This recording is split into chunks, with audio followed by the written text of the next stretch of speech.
지금 민주당 내에서도 비명계 중심으로 이재명 대표의 험지 출마 목소리가 커지고 있습니다. 이원욱 의원이 고향인 안동에 출마하라 이렇게 요구를 했고요. 그러면 나도 따라서 험지를 출마하겠다 이런 얘기를 했었는데 이에 대해서 친명좌장 정성호 의원 이런 비유를 들었습니다. 먼저 듣고 오시죠. 이재명 대표 험지 출마 요구는 계속 나와요. 네네. 어제는 이원욱 의원이 고향인 안동으로 출마하셔라. 저는 뭐 이원욱 의원도 잘 아는 사이지만 그 삼선 중진 아닙니까? 예. 좀 격이 있게 했으면 좋겠어요. 아니 그 재산 10,000원 갖고 있는 사람이 재산 1억 갖고 있는 사람하고 우리 재산 다 걸고서 예. 단판 승부 한번 해보자. 내기 한번 해보자. 이거 같은 얘기 아니겠습니까? 이원욱 의원이 이 대표가 안동 험지 출마하면 나도 험지 출마하겠다 이랬는데 네. 이건 말이 비교되는 싸움이 아니에요. 말이 되는 얘기냐고요 사실은요. 예. 당대표가 안동 지역구에 가게 예. 되면 거기 전력을 다해야 될 거 아닙니까? 예. 당대표로 그냥 안동에 가둬두는 거죠. 자, 먼저 10,000원 가진 이원욱, 1억 가진 이재명과 내기하냐. 자, 이런 비유를 들었는데요. 뭐 적절한 비유입니까? 뭐 생각이 얼핏 들으면 네. 적절해 보일 수도 있지만 또 곰곰이 생각하면 10,000원도 전 재산이고 1억도 전 재산입니다. 각자에게는. 그렇지 각자에게는. 않겠습니까? 그래서 저는 이제 이렇게 말씀드리고 싶어요. 그러니까 이원욱 의원이든 누구든 간에 당대표에 대한 험지 출마란 얘기는 이재명 대표를 흔드는 게 아닙니다. 민주당도 뭔가 중진 의원들이나 무게감이 있는 의원들이 뭔가 혁신을 보여달라는 요구지요. 지금 국민의힘에서 한참 국민의힘이 지금 혁신해서 그런 어떤 뭐 몸살을 앓으면서 국민들한테 주목을 받고 있지 않습니까? 그러니까 우리 당도 뭔가를 해야 되는데 그게 등가식으로 해서 김기현 대표의 수도권 험지 출마론이 있으니 이재명 대표도 한번 그런 부분에 있어서의 희생을 보여주면 나머지 많은 중진 의원들께서 그냥 같은 동일 지역구에서 그냥 가만히 또 4선과 5선을 하고 3선을 하고 이런 것들은 하지 않고 뭔가 좀 혁신한 모습을 보여주지 않겠냐. 그러면 국민들이 우리 민주당을 주목하게 될 것이고 뭔가 더 강력한 뭔가 실행할 수 있는 신뢰를 주는 민주당을 보여주자라는 측면에서 저는 이재명 대표한테 누군가는 얘기를 하고 있다고 봅니다. 그래서 저는 이거는 누군가를 지칭한다고 보는 것보다는요. 그냥 우리 민주당이 지금 혁신 경쟁에서 너무 잠잡고 있다. 라는 차원에서 문제 제기를 한 것이라고 봤을 때는 단순히 이원욱 의원이나 이재명 대표나 정성 의원의 말들이 각자 개인 간의 어떤 의견 다툼은 아니고요. 지금 민주당도 이제 슬슬 어떤 혁신이 어떤 발동을 벌이고 있구나. 그런 측면에서 좀 이해해 주시면 좋겠다. 그렇게 보고 있습니다. 네. 근데 험지에 가게 되면 거기에 전력을 다해야 되니까 이게 이재명 대표가 고향에 가서 출마하는 거 이게 총선 전략으로 좋지 않다는 이런 의견이거든요. 그거 이제 전형적인 핑계죠. 그것 때문에 지방선거 때 개항을로 가셔서 따뜻하게 당선되셨는데 지방선거에서 이겼나요? 뭐 민주당이 처참하게 패배한 거 아니겠습니까? 예. 물론 대선 직후라는 특수성도 있었지만은 이재명 대표의 리더십이라는 게 전혀 발휘되지 않았어요. 오히려 개항을에 발이 묶여버리는 바람에 다른 데서 제대로 지원 유세도 못하고 오히려 당 지도부가 개항을에 지원 유세를 하는 우스꽝스러운 모습들이 연출됐거든요. 그러니까 뭐 예를 들면 전국 선거를 지휘하기 위해 따뜻한 곳에 있어야 된다라는 말은 이미 부정된 말입니다. 이재명 대표 스스로가 부정해버린 말이 명제가 돼버렸어요. 저는 그런 의미에서라도 이재명 대표의 희생 정신이 다음 차기 총선에서도 발휘될까에 대해서는 뭐 깊은 회의가 있고요. 네. 뭐 정성호 의원이 1억이라는 비유를 썼으니까 저도 그 비유를 이어서 좀 해보면 네. 이재명 대표가 1억이라는 큰 돈을 모으는 동안 민주당은 1억이라는 빚을 진 수준으로 지지율이라든지 뭐 신뢰도라든지 이런 것들이 많이 떨어졌어요. 예전 같지 않고 정부 여당이 실정이 있는 와중에서도 민주당에 대한 신뢰를 보내지 않고 있습니다. 그럼 이재명 대표는 본인 1억 모았지만 민주당은 계속 빚지고 있는 상황 속에서 민주당은 빚을 지고 있다. 네, 그런 상황 속에서 왜 이재명 대표는 과감하게 베팅하지 못하느냐, 왜 자기의 1억만 소중하다고 생각하느냐, 예. 저는 이걸 오히려 되묻고 싶습니다. 예. 그 빚을 지고 있는 게 아니라요. 빚을 지우는 게 현 정부였죠. 민주당이 무슨 일만 하려고 그러면 사법 리스크로 사사건건 검찰 수사를 했고요. 한동훈 장관이면 그 역할을 했죠. 계속해서 돈을 뜯어갔습니다.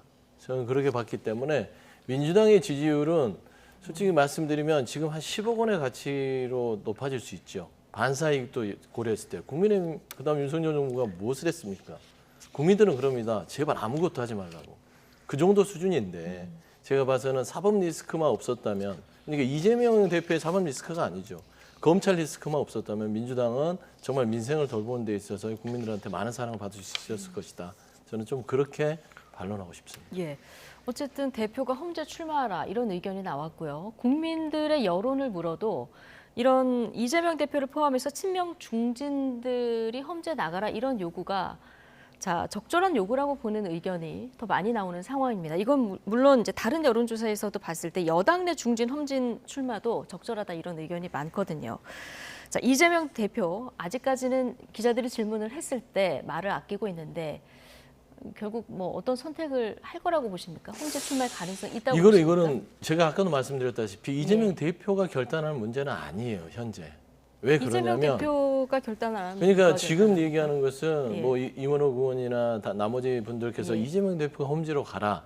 이 얘기는 제가 아까 다시 한번 반복하지만 이 여론조사가 그런 것입니다. 국민들은 지금 이 총선을 앞두고 누가 먼저 기득권을 내려놓는지를 보고 있는 것입니다. 예. 이뇨한 위원장이 먼저 발동을 걸어서 했지만 벌써 장제원 의원의 반발로 인해서 혁신 이용안이 막혀버렸잖아요. 그런 상황입니다. 이게 정말 박수칠 때 떠나면 얼마나 국민들이 멋있게 보겠어요. 못 떠나는 겁니다. 그러면 선거에서. 김기현 대표도 이재명 대표도 그 대표 의지로 할 수 있는 문제는 아니다 이렇게 저는 보시는 김기현 건가요? 대표의 상황은 이재명 대표와 다르지요. 재보궐선거의 참패 책임을 가지고 이미 사퇴를 하셨어야 될 부분이기 때문에 김기현 대표는 그런 주장을 받아들여도 되지만 네. 이재명 대표는 예를 들어서 개항의 처음 반선이시죠. 초선이 됐고 강서구 선거에 대해서 승리를 했습니다. 그리고 지도체제 영장 기각 받고 왔습니다. 예. 이게 어느 정도 안정된 지도부 체제를 구성한 상황이기 때문에 이 여러 가지 비명계에서 얘기하는 어떤 험지 출마로는요. 혁신안을 내놔라 그거죠. 이재명 대표께서도 말하자면 그 주위에 있는 그룹들에서 중진 그룹에 대한 어떤 뭔가 희생을 결단하는 모습을 국민들한테 보여줘야만 지금 여론조사에 나왔다시피 국민들의 어떤 눈높이에 맞추는 그리고 이 기득권을 내려놓는 게 결국에는 총선의 선택의 어떤 가장 큰 기준이 되기 때문에 네. 이거를 빨리 내놓아라 이 얘기예요. 네. 그래서 이재명 대표를 지칭한 건 아니다라는 말씀을 네. 다시 한번 말씀드립니다. 직전에 보궐선거에 참패한 김기현 대표와 이재명 대표 좀 다르다는 의견이신데요. 아니죠. 이제 이재명 대표가 당대표가 된 지가 좀 오래됐고 보궐선거 한 번을 제외하면 모든 선거에서 다 진 거거든요. 그러니까 이재명 대표가 간판으로 치러진 선거는 강서구청장 보궐선거를 제외하면 하나도 없습니다. 그러니까 대선 패배의 가장 큰 주역이기도 하고요. 그에 이어지는 지방선거에 가장 큰 책임이 있는 사람이기도 하고요. 그 이후에 민주당이 제대로 지지율을 회복하지 못하는 데서도 가장 큰 책임이 있는 사람이거든요. 그러니까 굉장히 많은 실수와 리더십 부재가 누적되어 있는 상황이고 김기현 대표는 그 강서구청장 보궐선거 이후로 리더십을 굉장히 지금 시험받고 있는 그런 상황이기 네. 때문에 저는 이재명 대표나 김기현 대표나 뭐 예를 들면 험지 출마 여기에서 둘 다 자유롭지는 어려울 거라고 봅니다. 자유롭기는 어려울 거라고 보는데 예. 이재명 대표는 굳이 변명을 할 거라는 거죠. 뭐 이것은 뭐 검찰이 무리한 수사를 하기 때문에 내지는 전국 선거를 해야 되기 때문에 각종 변명을 통해서 어떻게든 험지 출마 안 하고 한 번 더 배지를 달아보겠다라는 것처럼 들리기 때문에 예. 이재명 대표의 험지 출마 여론들이 더 높아지는 거 아닌가. 그리고 이재명 대표에 대한 비판도 같이 생기는 거 아닌가. 저는 이렇게 생각합니다. 예. 자, 비명계는 지금 공동 전선을 조금 형성하는 것 같고요. 자, 5선 이상민 의원 같은 경우는 이제 탈당으로 마음을 굳힌 것 같은데 자, 오늘은 인터뷰 과정에서 뭐 이준석 신당뿐만 아니라 국민의힘 입당도 배제하지 않겠다. 그러니까 진보냐 보수냐 이런 게 아무 의미가 없다. 정치하면서 이제 그런 걸 느끼신 것 같은데요. 당내에서 어떻게 보십니까? 그러니까 진보와 보수가 아무 의미가 없다가 되면은 공천만 중요한가요? 한 번 육선을 한 번 더 하시면 그게 의미가 있을까요? 저는 그러니까 그랬습니다. 뭔가 양쪽 다 상식의 발언이 나와야 된다. 예, 상식의 발언이 있는데요. 저는 먼저 이런 얘기를 하죠. 이상민 의원님에 대해서 개인적으로 뭐 어떤 비판할 생각은 없지만 예. 그냥 통상적으로 국민들이나 후배들은 이런 생각을 해요. 5선까지 하셨으면 당에 대한 비판이 진정성이 있었다면 본인이 5선으로서 지금 현재의 혁신을 이끌 수 있는 것들을 다 머뭇거리고 있으니까 본인이 험지를 출마하거나 불출마를 하면서 3선 이상들 동일 지역에서 4선, 5선 하려고 하지 말고 뭔가 후배들한테 길을 열어주고 뭔가 혁신의 어떤 발화점을 우리가 만들어보자. 왜 선언하지 못하죠? 저는 그런 것입니다. 결국에는 진보와 보수에 대해서 뭔가 아무 의미 없다라는 것은 정치를 함에 있어서 그런 말이 어디 있습니까? 예. 정치 지형은 명확해야 됩니다. 명확하지 않는다는 것은 자리를 탐낸다는 것밖에 안 돼요. 왜냐하면 후배 정치인들은요 선배들의 그 가는 모습을 보고 따라가는 것이고 그게 예. 당의 전통이 되는 것입니다. 그런 의미에서 과연 저 말이 과연 얼마나 국민들과 후배들에게 먹히느냐라는 네. 것들은 다시 한번 생각하셨으면 좋을 것 같고요. 예. 그다음에 지금 원칙과 상식, 뭐 이원호 의원을 비롯해서 하는 부분과 이상민 의원이 하는 부분은 좀 달라요. 예. 왜냐하면 최소한 당내에서 뭔가 의견을 모아서 이야기하는 것과 다른 어떤 신당을 하려는 그런 네. 새로운 세력과 만나는 또 행동에 옮기는 네. 이런 모습들은요. 저는 제가 봐서는 가장 그 위험한 줄타기를 하고 있다. 저는 좀 그런 말씀을 드리고 싶습니다. 이 원칙과 상식에 함께하는 의원들은 지금 이재명 대표 체제가 제대로 가고 있다고 보지 않는 의원들이잖아요. 그러니까 이 상황에서 이 체제에서 희생을 하는 게 아니라 당 자체를 바꿔야 된다 이 생각이 더 강한 것 같은데요. 어떻게 보십니까?